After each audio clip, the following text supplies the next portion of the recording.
Thanks for tuning in.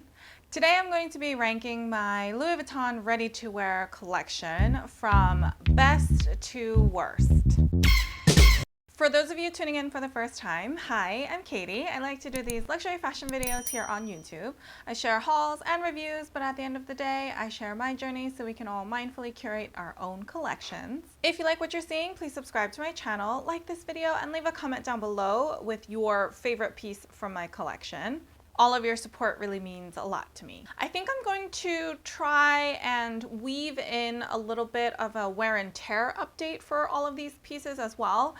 But I got a few questions about specific pieces in my wardrobe that happened to be Louis Vuitton ready-to-wear, and it got me thinking about my overall Louis Vuitton ready-to-wear pieces. And then I just thought it would be fun if I had to like force rank them to see which one is really my favorite and which one is, you know, maybe not so worthwhile. I have a total of 7 different ready-to-wear pieces.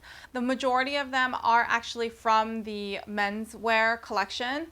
If you followed me for a while or have watched any of my other videos, you'll know that I tend to shop a lot at the men's section. So actually 5 of the 7 pieces are from the menswear. And I do have 2 pieces that are specifically women's wear. I think I'm going to show photos of me wearing them because I feel like that's a lot more fun than me just like holding up a piece of garment on a hanger.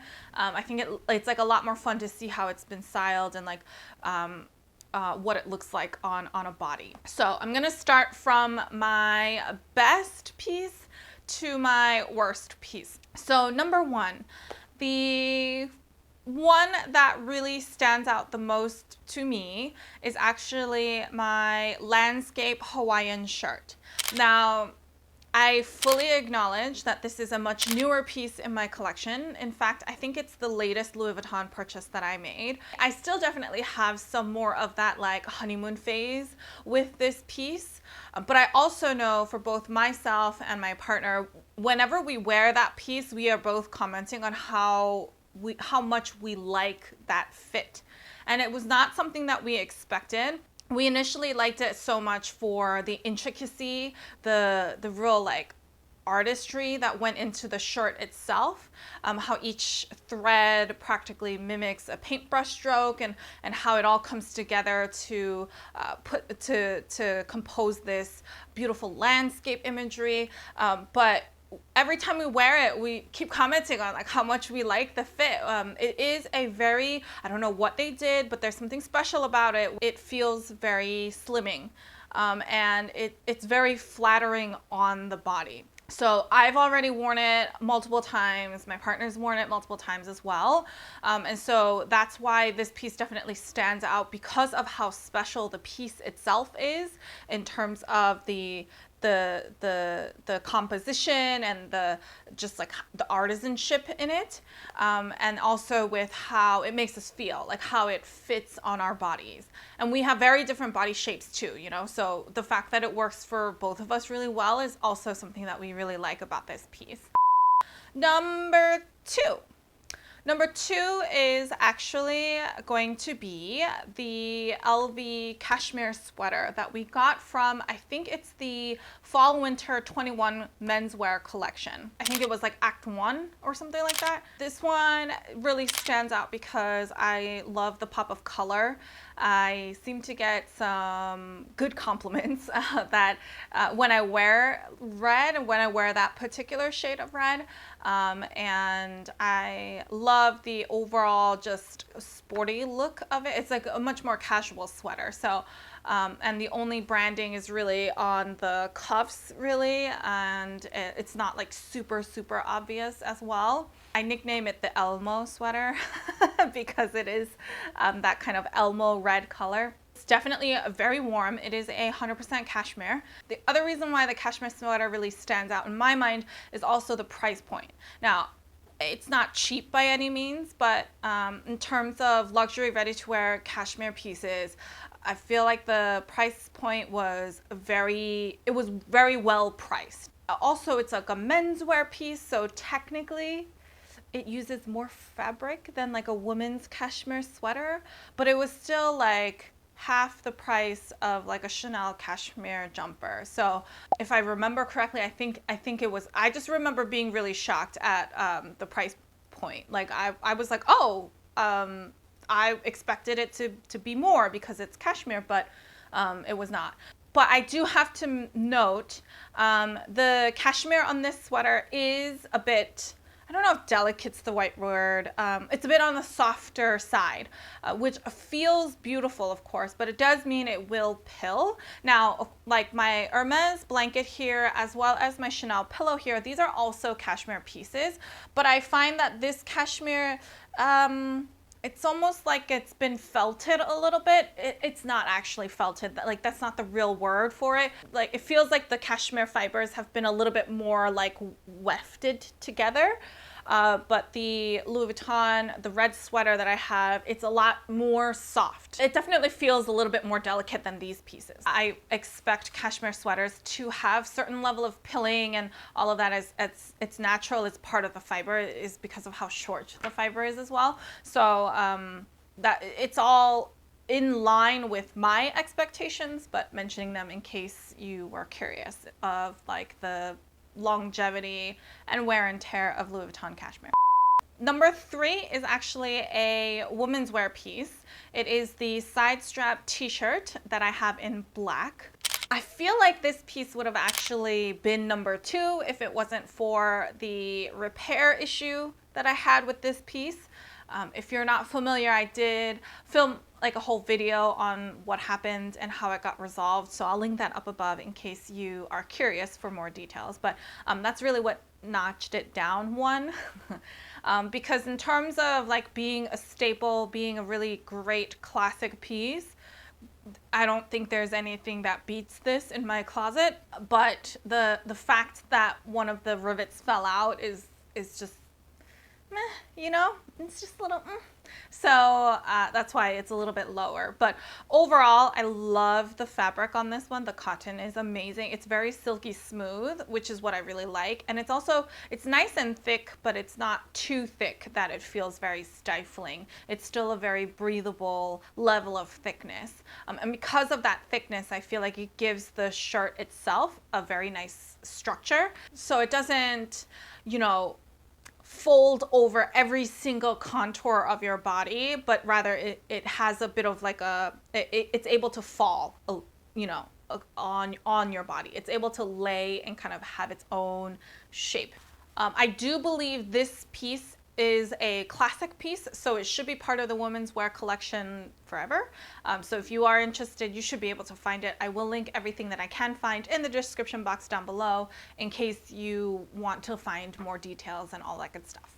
Number 4 is my plaid parachute parka. This was, I believe, from fall winter 2020. I love the pattern on this. Absolutely love the color scheme. I love the pattern.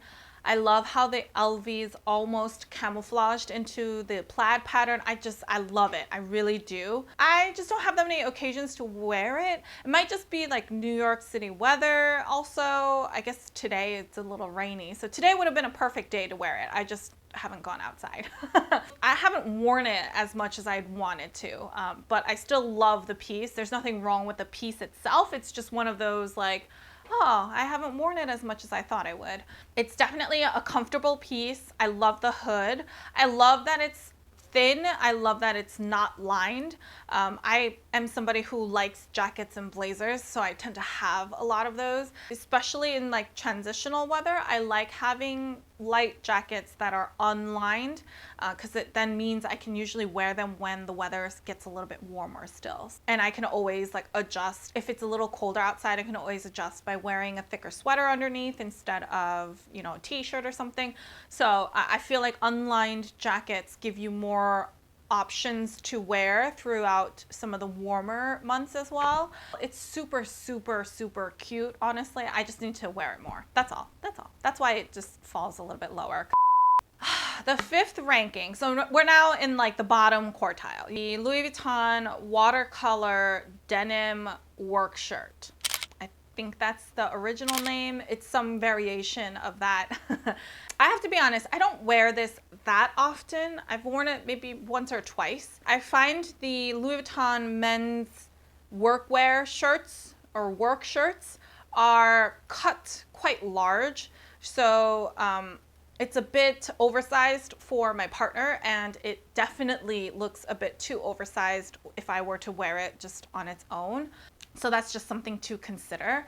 And then also, like, I love the pattern on this. I love the watercolor motif that came out last year or 2 years ago. But we also have a Dior denim work shirt in our collection as well. And when I'm in the mood for that kind of denim workwear look, I definitely find myself gravitating more towards the Dior Stussy denim shirt than I am looking for the LV watercolor piece. The denim is just not as soft. I think it can definitely get there. It just needs to get a little bit more broken into, but the Dior Stussy one was already broken into, well worn and super comfortable. It's definitely a great piece for my partner. It looks much better on him. It suits his figure and his height more than it does for me. So this is one that I just don't gravitate towards that often. But in terms of wear and tear, I mean, practically looks brand new. I feel like they're definitely well crafted and definitely hard wearing, so they'll last a lifetime. But you might want to consider sizing down, and you might also want to make sure you try it on just to see how it suits your figure, because I do feel like it can be a little overwhelming. Number 6 is actually going to be the other women's wear piece that I have in my collection, and it is the embroidered yoke dress that I have. It's a mini dress in white, and it has pleats pretty much throughout. Absolutely gorgeous. It ranks a little bit lower also because I haven't worn this as much as I'd hoped, but I guess it also makes sense. It is a full dress, and it's not quite a like everyday dress, if that makes sense. It is a little bit more of a, it's not full occasion wear, but you know, it's got a little bit more going on than you know, a dress that I could just like throw in the wash and wear every day. I guess it makes sense that I didn't wear it that often, but if I think about how much it was and like a cost per wear perspective, I definitely have not been driving that down that much. But it is also a piece that I expect to have in my collection for a very, very long time. Like, I don't see this as one that's going to really date that much. So it's more about just having it for a longer period of time so I can wear it more often. I definitely wore it the year that I got it. It was 2020. I know for a fact it was 2020 because this was like one of the first pieces that I ever got just straight delivered to my home because we couldn't go to the store and shop. And so I wore it that year. And then I think I wore it last year for my birthday as well because I had it and I realized I didn't wear it since I got it. So figured I'd you know, pull it out and wear it. So, you know, maybe it turns into that dress that I challenge myself to wear once a year, like, you know, to some sort of occasion or just because. It just hasn't gotten as much wear as I'd hoped. Okay, last but not least, in 7th place is actually the LV Aim & Breakers pullover.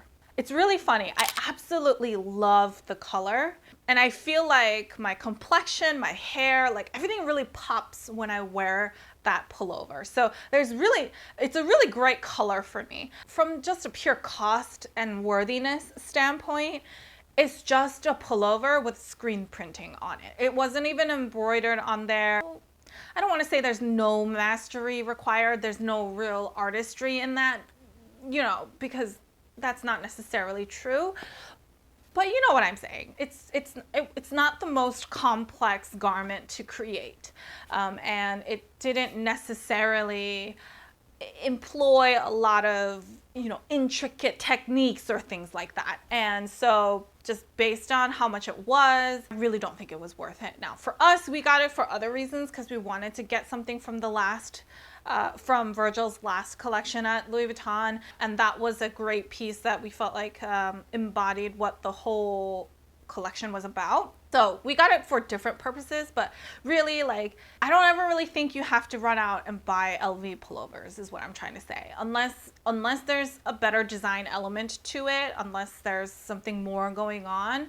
But if not, it might just end up being another screen printed hoodie and like, or crew neck, you know, and you know, you don't have to spend that much money on that is what I'm trying to say. That's the finished ranking of my current Louis Vuitton ready-to-wear collection.